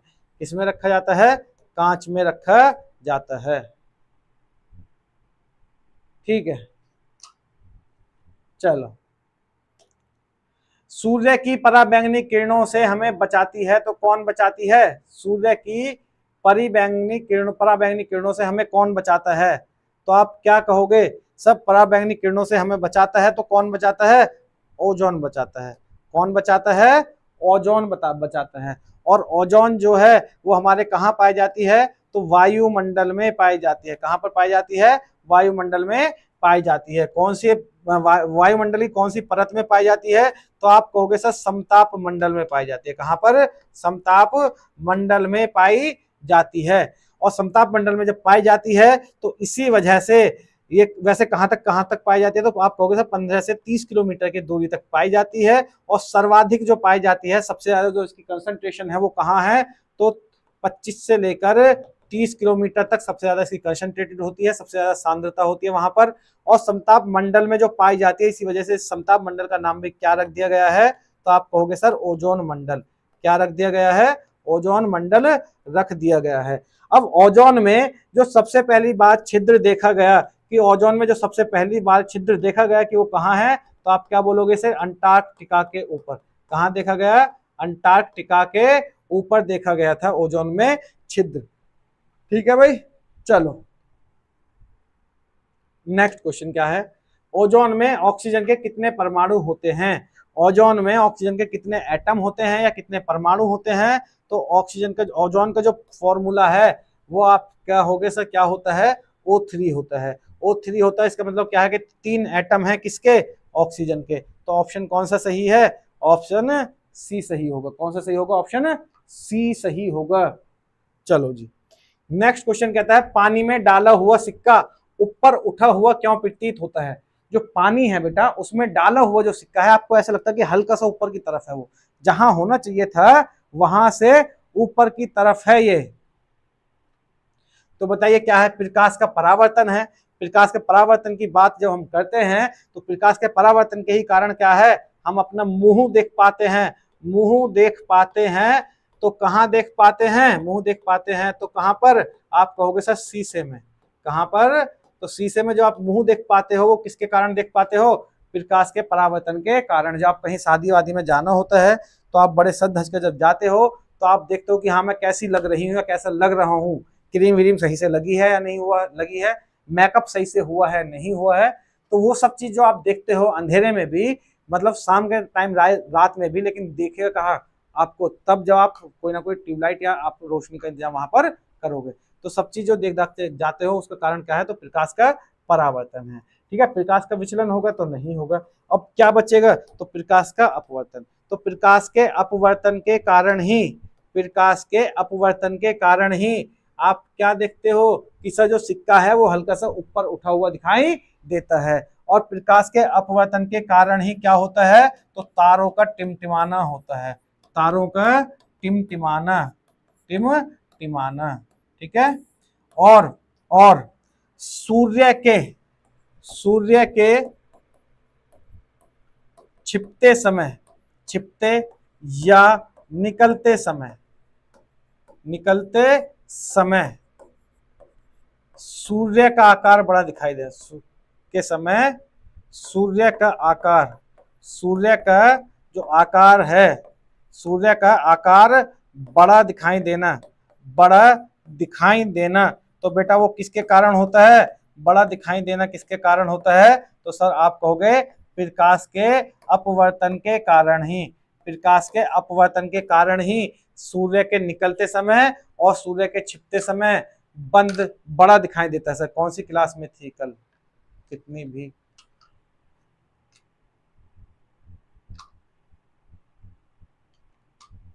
मैं नहीं लगता, अच्छा आप सही नहीं लगते, मतलब आप सुंदर नहीं लगते, आप सुंदर नहीं लगते, आप ये कहना चाह रहे कि आप मेकअप नहीं करते।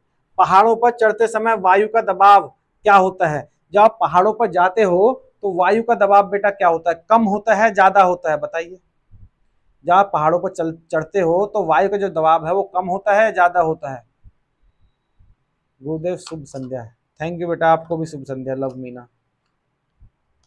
हाँ नेक्स्ट कर दिया बेटा मैंने चंचल। तो पहाड़ों पर चढ़ते समय वायु का दबाव क्या होता है, बढ़ता है या फिर घटता है, तो बेटा आप क्या बोलोगे, सब वायु का दबाव क्या होता है, घटता है। वायु का दबाव क्या होता है, वायुमंडलीय दबाव क्या होता है, घटता है, जिसके कारण हमें वहां बहुत सारी दिक्कत होती है। जैसे चढ़ते समय कभी कभी पहाड़ों पर हमारी नाक से खून आने लगता है, नाक से खून आने लगता है, नाक से खून आने लगता है कभी कभी, ठीक है, नाक से खून आने लगता है।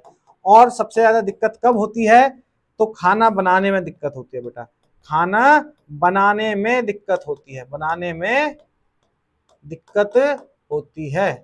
ठीक है, खाना बनाने में दिक्कत होती है। क्यों दिक्कत होती है कि एक तो हम इतनी ऊपर होते हैं, ऊपर से क्या होता है कि वहां पर ऑक्सीजन की मात्रा कम होती है, जिसकी वजह से हमारी जो आग है वो सही से नहीं जल पाती है, और सांस लेने में दिक्कत होती है। सांस लेने में तो दिक्कत होगी ही, क्यों, क्योंकि ऑक्सीजन कम है बेटा। चलो, किस धातु को जीवन रक्षक धातु कहते हैं, किस धातु को जीवन रक्षक धातु कहते हैं, यूरेनियम को कहते हैं, रेडियम को कहते हैं, या फिर पारे को कहते हैं, प्लूटोनियम को कहते हैं, बताइए।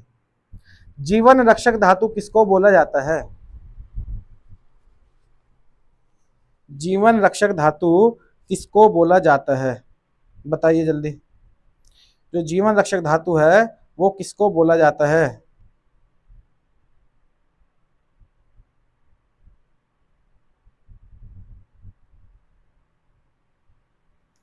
आंसर आ रहा है ए। अच्छा जी, चलो जी,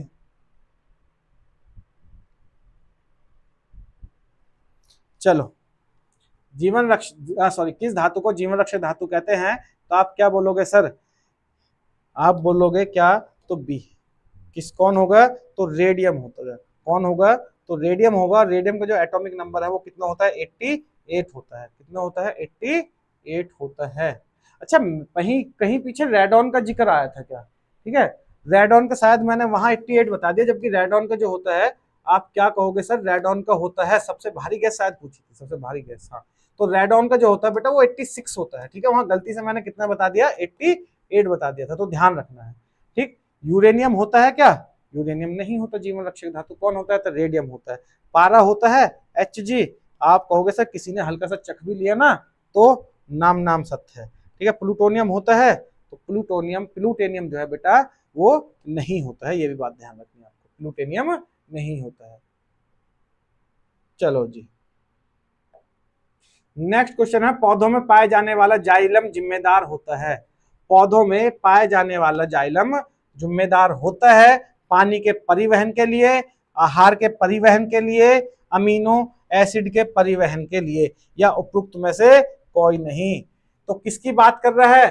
पाए जाने वाला जाइलम जिम्मेदार होता है। जैसे जाइलम जैसे जल, मैंने आपको बताया था, जैसे जाइलम जैसे जल, ठीक है, जैसे जाइलम जैसे जल।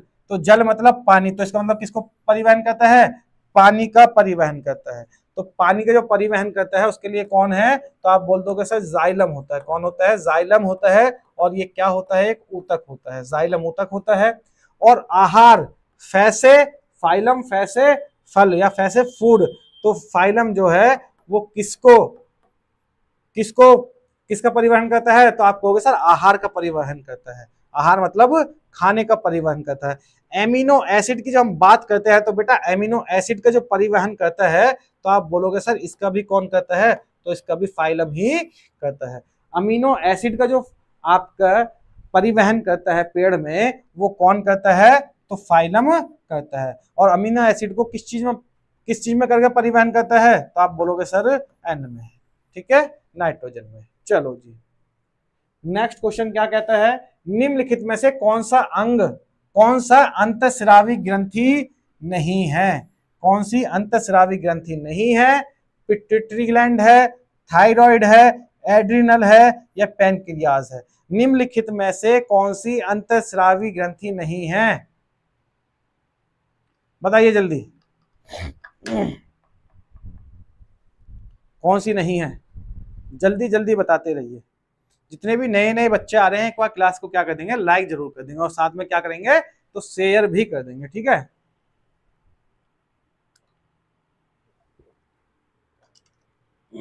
आंसर आ रहा सबका सी, एड्रिनल। बेटा एड्रिनल तो ग्रंथि है। कैसी है? एड्रिनल जो ग्रंथि है वो कैसी है? तो आप कहोगे सर अंतःस्रावी ग्रंथि है। कैसी है? तो अंतःस्रावी ग्रंथि है एड्रिनल। एड्रिनल बताइए अब कौन सा होगा फिर?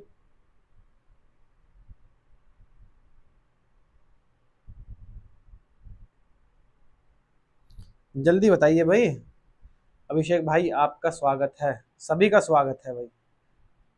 चलो जी, शायद सी।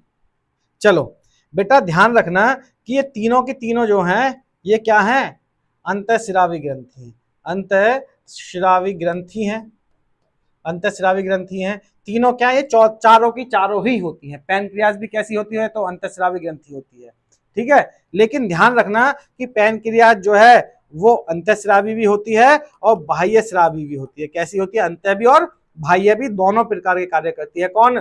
पैनक्रियाज, ठीक। एक होती है एंडोक्राइन और एक होती है एक्सोक्राइन। एक्सोक्राइन ग्रंथियां। एंडोक्राइन वो होती हैं जो अंतःस्रावी होती हैं, और एक्सोक्राइन वो होती हैं जो बाह्यस्रावी होती हैं इंग्लिश में।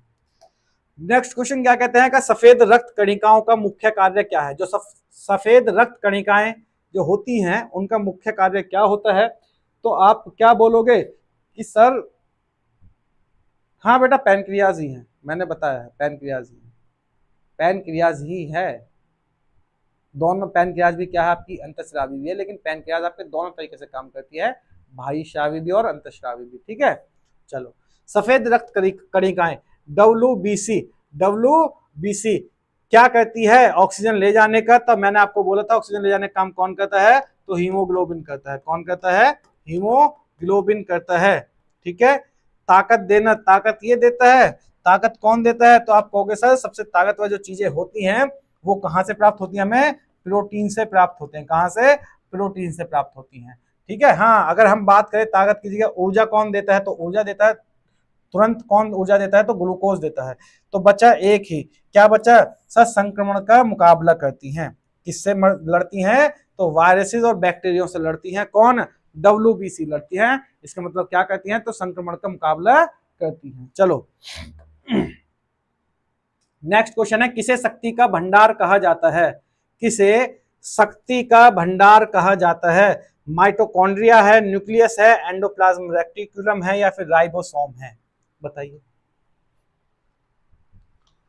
जीवन काल 4 दिन, बहुत, ये तो मैंने कल भी बता दिए थे। जीवन काल 4 दिन होती हैं। सबसे बड़ी WBC मोनोसाइट होती है, बिल्कुल सही है, मोनोसाइट है, इस्नोफिल है, बेसोफिल है, लिम्फोसाइट है, 5 प्रकार की टोटल होती हैं। आपको मैंने कल भी ये सारी की सारी चीजें बता दी थी। इसका आंसर आ रहा है, भीगा बिल्ली कह रहे हैं सर माइटोकॉन्ड्रिया। बहुत अच्छे बेटा, क्या होगा इसका आंसर? माइटोकॉन्ड्रिया होता है। क्या होता है? माइटोकॉन्ड्रिया होता है। अब जो माइटोकॉन्ड्रिया होता है, यदि मैं माइटोकॉन्ड्रिया की बात करूं कि सर माइटोकॉन्ड्रिया जो होता है इसकी खोज किसने की, इसकी खोज किसने की, तो आप बोलोगे सर केलिकर ने की। किसने करी? तो केलिकर ने इसकी खोज करी। किसने? केलिकर ने। इसको नाम दिया बायोप्लास्ट। बायोप्लास्ट नाम दिया किसने? तो सर आप कहोगे आल्टमैन ने। किसने नाम दिया? आल्टमैन ने। लेकिन इसको माइटोकॉन्ड्रिया नाम दिया, माइटोकॉन्ड्रिया नाम दिया। और माइटोकॉन्ड्रिया नाम किसने दिया? तो आप कहोगे सर वेंडा ने दिया। किसने दिया? वेंडा ने। तीनों चीज याद रखनी है। खोज किसने करी? केलिकर ने करी। बायोप्लास्ट नाम दिया किसने दिया? तो आल्टमैन ने दिया। और माइटोकॉन्ड्रिया नाम दिया तो किसने दिया? बाय सर काम है थोड़ा, ठीक है बेटा, कोई दिक्कत नहीं, बाद में आता हूं, ओके ठीक है। तो बायोप्लास्ट नाम दिया किसने? आल्टमैन ने। माइटोकॉन्ड्रिया नाम किसने दिया? तो वेंडा ने दिया। ठीक, इसे ऊर्जा, इसे क्या कहा जाता है? तो इसे आपका कहा जाता है ऊर्जा गिरह भी कहा जाता है। क्या कहा जाता है? ऊर्जा गिरह या शक्ति का गिरह भी कहा जाता है। पावर हाउस ऑफ सेल भी कहा जाता है। क्या बोला जाता है? Power house of cell. किसको बोला जाता है? माइटोकॉन्ड्रिया को। ये जो ऊर्जा को संरक्षित कर रखता है, ये जो ऊर्जा को संरक्षित करके रखता है वो किसके रूप में रखता है? तो आप क्या बोलोगे सर? एटीपी के रूप में रखता है। किसके रूप में? एटीपी के। एडिनोसिन, एडिनोसिन ट्राइफॉस्फेट, ट्राइफॉस्फेट के रूप में ये संरक्षित करके रखता है किसको? ऊर्जा को। ऊर्जा को जो स्टोर कर रखता है अपने अंदर वो एटीपी के रूप में रखता है, एडिनोसिन ट्राइफॉस्फेट के रूप में रखता है। क्या माइटोकॉन्ड्रिया में डीएनए पाया जाता है? तो आप क्या कहोगे सर? कि माइटोकॉन्ड्रिया में डीएनए पाया जाता है। एक बार सच्चे बच्चों, सभी बच्चे वीडियो को लाइक और शेयर कर दें, बिल्कुल सही है। चलो, तो माइटोकॉन्ड्रिया को जो पाया जाता है माइटोकॉन्ड्रिया में वो आपका डीएनए भी पाया जाता है। ये बात आपको स्पेशली ध्यान रखनी है। और एक सेल में यदि हम बात करें कि 1 सेल में लेकर 50 से लेकर कितने माइटोकॉन्ड्रिया तक हो सकते हैं? तो 5000 तक माइटोकॉन्ड्रिया आपके एक कोशिका में हो सकते हैं। ठीक है, चलो नेक्स्ट क्वेश्चन। एलपीजी का पूरा नाम क्या है? एलपीजी का पूरा नाम क्या है? तो आप क्या कहोगे? लिक्विड पेट्रोलियम गैस, या लाइट पेट्रोलियम गैस, या लिक्विड पॉइंट गैस? तो बेटा एलपीजी की जो फुल फॉर्म होती है वो क्या होती है? लिक्विफाइड पेट्रोलियम गैस होती है। ठीक है, लिक्विड पेट्रोलियम गैस कर दो। तो ऑप्शन कौन सा सही हो जाएगा? ए सही हो जाएगा। लेकिन यदि हम बात करें कि जो एलपीजी होती है, ये इसमें कौन कौन सी गैस पाई जाती है, किस किस का मिश्रण होता है, किस किस का मिश्रण होता है? तो ये जब हम मिश्रण की बात करते हैं तो आप क्या कहोगे? सर इसमें एक तो पाई जाती है प्रोपेन पाई जाती है, और प्लस क्या पाई जाती है? ब्यूटेन पाई जाती है। क्या पाई जाती है? ब्यूटेन पाई जाती है। लेकिन एलपीजी में जो गंध के लिए यूज होने वाली चीज है वो क्या है? तो आप कहोगे सर मरकैप्टन है। कौन है? तो इथाइल मरकैप्टन आपकी यूज होती है। किस चीज के लिए? तो गंध के लिए। जो आपका एलपीजी में जो बदबू आती है ना, वो जो आती है वो किसकी वजह से आती है? तो एथिल मरकैप्टन की वजह से आती है। किसकी वजह से? एथिल मरकैप्टन की वजह से आती है। नेक्स्ट क्वेश्चन क्या कहता है? नेक्स्ट क्वेश्चन कहता है कि दमा शरीर के किस भाग से संबंधित है? जो दमा की बीमारी होती है, दमा कह लो या फिर आप कह लो कि सांस की जो बीमारी होती है, दमा या सांस की जो बीमारी होती है वो किस भाग से संबंधित रोग है? बताइए। रक्त संचरण से, तंत्रिका तंत्र से, श्वसन तंत्र से, या यकृत संबंधी? बताइए। यकृत संबंधी तो मैंने आपको बताया बेटा क्या होता है? पीलिया होता है। क्या होता है? पीलिया होता है। ठीक है। श्वसन संबंधी बिल्कुल सही बात है कि जब सांस लेने में दिक्कत होने लगती है तो वो कौन सा बीमारी होती है? दमा की बीमारी होती है। कौन सी बीमारी होती है? सर आप कहोगे दमा की बीमारी हो जाती है। ठीक है। तंत्रिका तंत्र में बीमारी होती है तो बिल्कुल सबसे ज्यादा जो तंत्रिका तंत्र पर इफेक्ट डालता है वो क्या डालता है? तो आप बोलोगे सर टेटनिस डालते हैं सबसे ज्यादा। टेटनिस, जो टेटनिस है वो सबसे ज्यादा प्रभावित किस अंग को करती है? तो आप बोलोगे सर तंत्रिका तंत्र को प्रभावित करती है। ठीक है, चलो जी नेक्स्ट क्वेश्चन की हम बात करें कि जल से किस धातु की क्रिया करके हाइड्रोजन बनाई जा सकती है। जल से किस धातु की क्रिया करके हाइड्रोजन बनाई जा सकती है? सोडियम के साथ, चांदी के साथ, सोने के साथ या फिर तांबे के साथ? बताइए, जल्दी बताइए किसके साथ करके बनाई जा सकती है?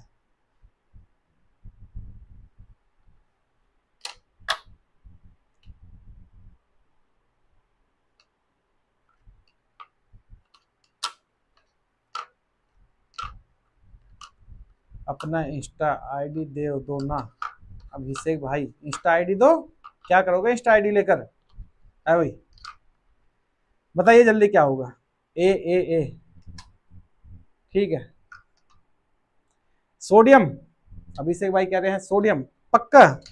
जल से किस धातु की क्रिया करके हाइड्रोजन बनाई जा सकती है? जल के साथ किस धातु की क्रिया करके हाइड्रोजन बनाई जा सकती है? सोडियम या फिर चांदी या सोना या तांबा? तो बेटा दो ऑप्शन तो आप डायरेक्ट काट सकते हो। कौन कौन से? चांदी और सोना। अब आपको मैंने आसानी कर दी कि बताइए कौन सा है, जल्दी बताइए कि जल से किस धातु की क्रिया करके हाइड्रोजन बनाई जा सकती है? सोडियम या फिर तांबा? गुरुजी लाइट चली गई बारिश की वजह से और इन्वर्टर भी बंद हो गया है। दीपसा गोस्वामी, ठीक है बेटा दीपसा, कोई दिक्कत नहीं।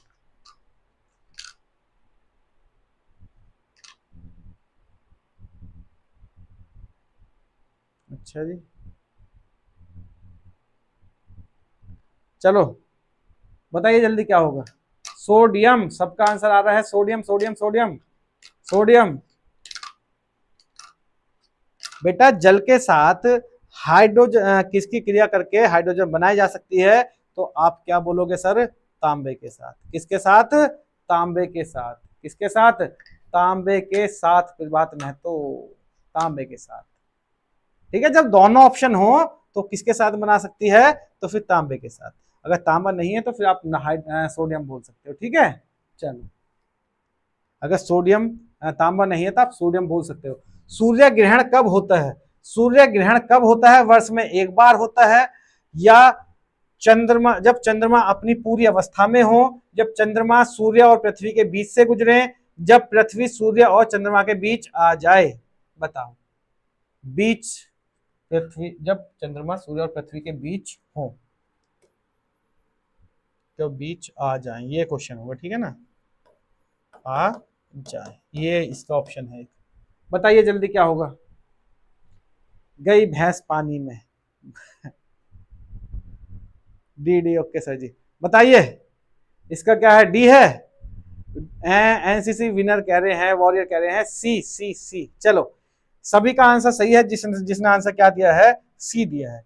जिसने आंसर क्या दिया है? सी दिया है, उनका आंसर सभी का सही है। अब बात आती है कि ये कंडीशन क्या होती है, कि क्या आपका याद कैसे रखा जाए कि भैया ये ऐसे ऐसे चीज हो रही है तो याद कैसे रहेगा? तो आप क्या बोलोगे? बेटा एक बात बताओ मुझे, आप पृथ्वी को क्या बोलते हो? माँ की तरह बोलते हो ना? पृथ्वी को क्या बोलते हो? तो माँ की तरह बोलते हो। और आपके मामा कौन है? मामा किसको बोला जाता है? तो आप बोलते हो सर मामा बोला जाता है किसको? चांद को। किसको बोला जाता है? चंदा मामा को। और पिताजी कौन है? तो पिताजी की भी बात आती है। ठीक है, पिता कौन है? तो पिता कहोगे आप कौन है? सूर्य होते हैं हमारे पिता। माँ कौन होती है? पृथ्वी होती है। और मामा जो हमें शुरू से लोरियां सुनाई जाती हैं कि चंदा मामा, जो हमें शुरू से नाम याद दिलाया जाता है, वो मामा कौन होते हैं? तो चंद्रमा होते हैं। कौन होते हैं? चंद्रमा। अब एक बात बताओ, जो चंद्रमा है जो वो हमारे मामा है, और माँ कौन है? पृथ्वी है। तो सूर्य के चंद्रमा क्या लगा? साला लगा ना? क्या लगा? साला लगा। और नई नई शादी होती है इन दोनों की, सूर्य और पृथ्वी की। तो होता क्या है कि चंद्रमा जब अपनी बहन के यहाँ आता है तो दोनों के बीच में आके बैठ जाता है। किस किस के? सूर्य और पृथ्वी के बीच में। किस किस के आके बीच में बैठ जाता है? सूर्य और पृथ्वी के बीच में कौन आकर बैठ जाता है? चंद्रमा आकर बैठ जाता है। अब चंद्रमा आकर जब बैठ जाता है तो नई नई शादी है, तो सूर्य को गुस्सा आता है, मन ही मन गाली देता था, मन ही मन क्या कहता था? कलंकित होता रहता। तो जो मन ही मन ज्यादा गुस्सा करे वो कौन है? सूर्य है। और जो मन ही मन ज्यादा गुस्सा करे तो आपका ग्रहण भी किस पर लगेगा? जो मन से ज्यादा गुस्सा करेगा उसी उसी नाम का क्या होगा? ग्रहण होगा। ठीक है, तो सूर्य और पृथ्वी के बीच में जब चंद्रमा आ जाए तो क्या होगा? चंद्र ग्रहण होगा। क्या सॉरी क्या होगा? सूर्य ग्रहण होगा। तो ऑप्शन बिल्कुल सही है। जो डी ऑप्शन है, डी ऑप्शन क्या कहता है कि पृथ्वी सूर्य और चंद्रमा के बीच में आ जाए। मतलब सूर्य जो है, पिताजी जो है वो साले को ज्यादा बकरे हैं, तो सीधी सी बात है कि चंद्रमा को बचाने के लिए कौन बीच में आ जाएगी? आपकी माँ बीच में आ जाएगी। मतलब एक तरफ तो सूर्य है ही, सूर्य है, और बीच में कौन आ गई? माँ आ गई, मतलब पृथ्वी आ गई, और दूसरी तरफ कौन है? तो चंद्रमा है। ठीक, तो जब बीच में पृथ्वी मतलब माँ आ जाए तब कौन सा ग्रहण पड़ता है? तो चंद्रमा ग्रहण पड़ता है, चंद्र ग्रहण पड़ता है। कौन सा ग्रहण पड़ता है? चंद्र ग्रहण पड़ता है। नेक्स्ट क्वेश्चन, मरीचिका होने का मुख्य कारण क्या है? जो मरीचिका है उसका होने का मुख्य कारण क्या है?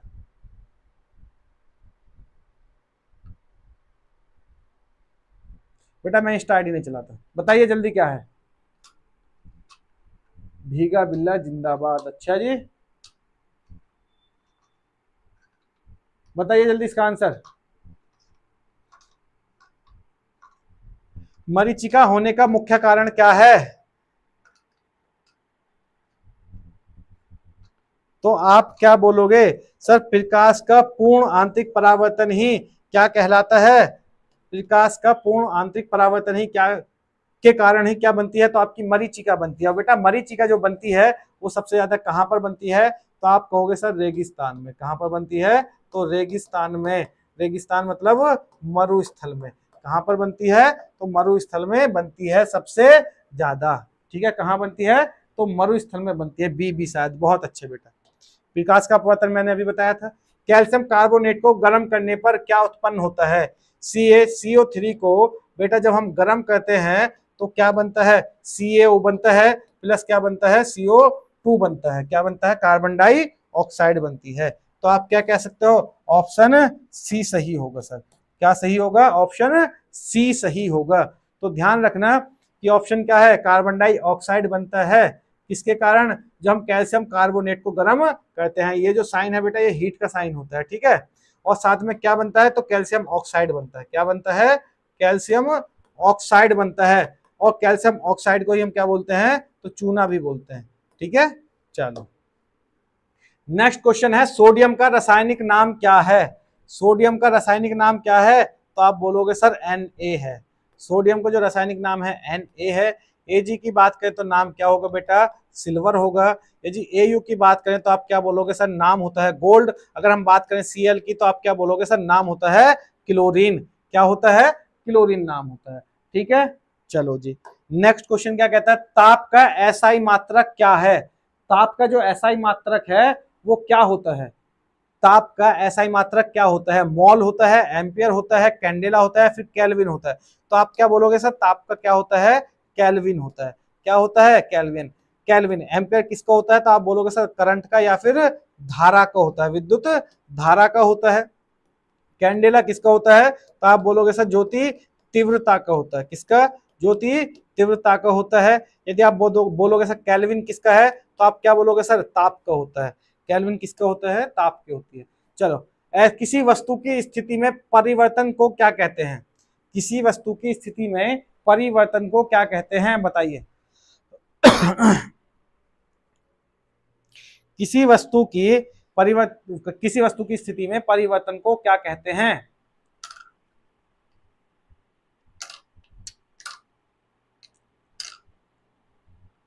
बताइए जल्दी।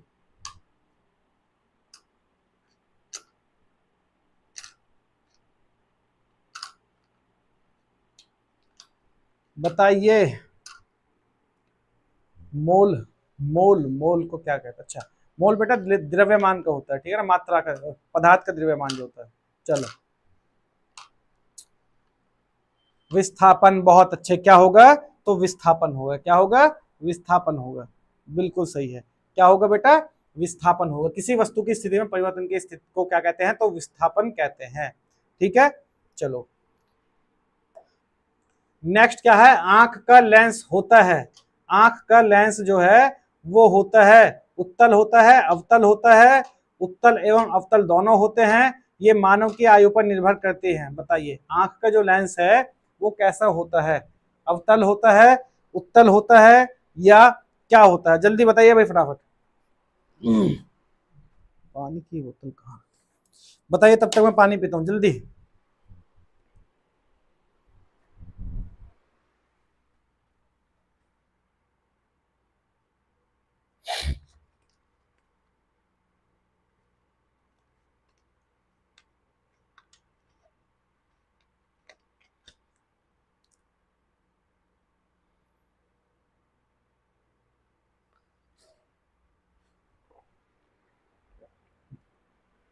बताइए जल्दी।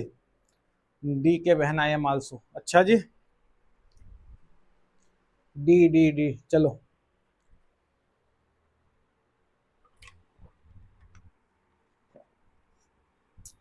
बेटा मानव की आयु पर निर्भर नहीं करता है।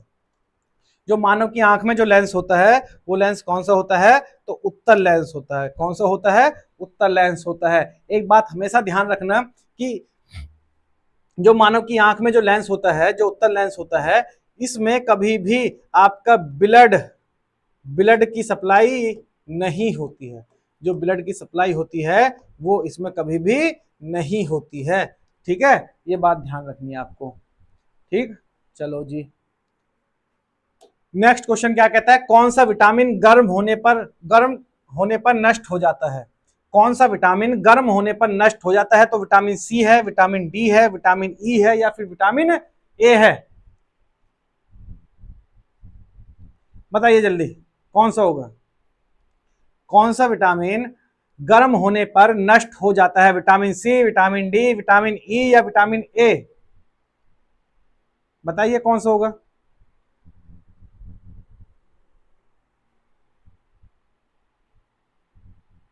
बेटा अरे मेरे बच्चे, वो आंख के अंदर वर्तमान स्थिति में पूछ रहा है, वर्तमान स्थिति में। ठीक है, लेंस लगाए जा सकते हैं दोनों, उत्तलवी और अवतलवी, लेकिन आंख में जो लेंस अंदर जो ऑटोमेटिक जो बाय गॉड गिफ्टेड है वो कौन सा लेंस होता है, तो उत्तल लेंस होता है। ठीक है, चलो। कौन सा विटामिन गर्म होने पर नष्ट हो जाता है? तो आप क्या कहोगे सर, विटामिन सी। कौन सा विटामिन, विटामिन सी जो है ये गर्म करने पर क्या हो जाता है, तो नष्ट हो जाता है। और एक बात और ध्यान रखनी है, क्वेश्चन पूछा जाता है कि घाव को भरने में, घाव को भरने में, घाव को भरने में सहायक होता है। तो सहायक होता है, कौन होता है सहायक? आप क्या बोलोगे, सहायक होता है तो कौन होता है? विटामिन सी सहायक होता है। ठीक है, सी सहायक होता है किसको, घाव को भरने में। ये बात स्पेशली ध्यान रखनी है। कहां पाया जाता है, तो कल भी बताया था बेटा, कहां पाया जाता है? खट्टे फलों में पाया जाता है। कहां, तो खट्टे फलों में स्पेशली पाया जाता है। कहां पाया जाता है, आप बोलोगे सर खट्टे फलों में स्पेशली पाया जाता है। कहां पर, तो खट्टे फलों में पाया जाता है। ठीक है, चलो जी। विटामिन डी की बात करें तो विटामिन डी किसके लिए लाभदायक है? आप कहोगे सर हड्डियों के लिए। किसके लिए? हड्डियों के लिए लाभदायक है विटामिन डी। विटामिन ई की बात करें तो बेटा किसके लिए लाभदायक है? तो आप कहोगे सर ये बांझपन को दूर करता है। किसको? बांझपन को दूर करने में सहायक होता है। बांझपन को दूर करने में सहायक है। विटामिन ए की बात करें तो आंखों के लिए लाभदायक होता है। किसके लिए? आंखों के लिए लाभदायक होता है बहुत ज्यादा। कौन? Vitamin A. विटामिन ई की बात करते हैं तो विटामिन ई कमी से कौन सी बीमारी होती है? बांझपन की बीमारी होती है। विटामिन डी की बात करें तो कमी से होने वाला जो रोग है वो कौन सा होता है? रिकेट्स होता है। रिकेट्स होता है। ठीक, विटामिन ए की कमी से होने वाले रोग की बात करें तो आप क्या बोलोगे सर? रतौंधी होती है। क्या होती है? रतौंधी होती है। और विटामिन सी की कमी से जो होने वाला रोग है आप क्या बोलोगे सर? स्कर्वी होता है। कौन सा होता है? स्कर्वी रोग होता है। चलो जी, नेक्स्ट क्वेश्चन है, शिशु के विकास में, शिशु के विकास के लिए सबसे आवश्यक तत्व होता है, हेलो,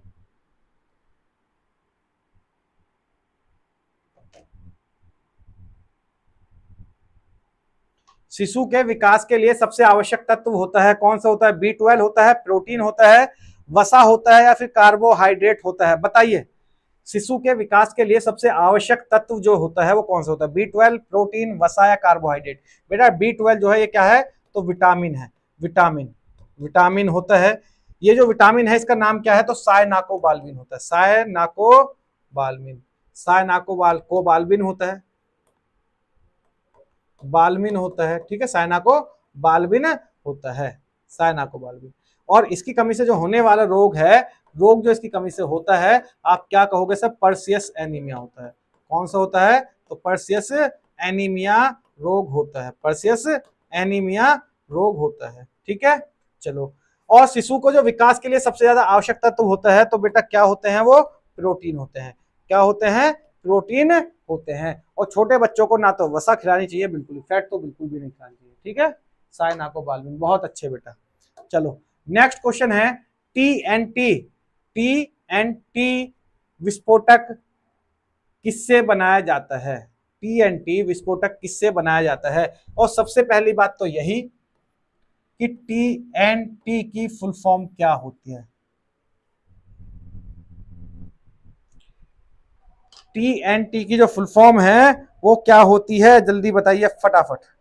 टीएनटी की जो फुल फॉर्म होती है वो क्या होती है?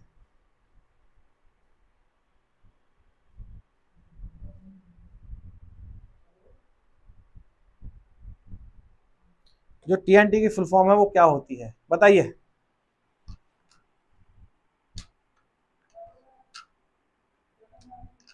टीएनटी की जो फुल फॉर्म है वो क्या होती है?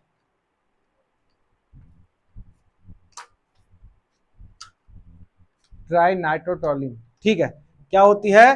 तो ट्राई नाइट्रोटोलिन, ठीक है। और किससे बनता है? टायोलिन से बनता है।